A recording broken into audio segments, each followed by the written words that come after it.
एक रील सध्या चालू आहे सगळीकडं. काळी मिरी घ्या, सुंठ घ्या आणि पिंपळी घ्या आणि ते रोज खा. हं, 3 महीने खाल्लं, 100 दिवस आपको करना है और उसके बाद आपका गारंटी मैं देता हूँ असं हं. म्हणून बरेच रील चालू आहेत, की गॅरंटीड आपका थायरॉईड ठीक हो जाएगा. मी गमतीनं असं म्हटलं, की हे केल्यानंतर 100 दिवसानंतर लोकांनी थायरॉईड तर चेक करून बघितलंच पाहिजे, ते बरा झालाय की नाही हं, झालेला. ठीक, एखाद दुसऱ्याचा होईल देखील बरा, मी म्हणत नाही. हं. पण कमीत कमी 25-30 जणांना मूळव्याधाचा त्रास नक्की सुरू झालेला असेल. कारण अच्छा. मिरी ही एक दिवस स्वयंपाकामध्ये जास्त झाली ना, तर हं, दुसऱ्या दिवशी काय होतं हे आपल्याला माहिती आहे. सुंठ विश्वभेषज असं आयुर्वेदामध्ये त्याचं नाव आहे.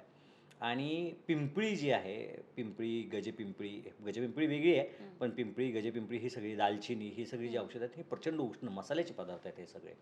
हे खाताना खूप व्यवस्थित खायला सांगितलेले आहेत. हं, मुळात पिंपळी हे तर असं द्रव्य आहे, जे जास्त काळ घ्यायचं नाही आहे असं वैद्यांना सूचना आहेत आयुर्वेदाच्या ग्रंथकारांच्या, हं, चरकांच्या, सुश्रुतांच्या. हं, त्यामुळे त्याच्याकडं प्रक्लेदी असा त्याच्यासाठी शब्द आलेला आहे. हं.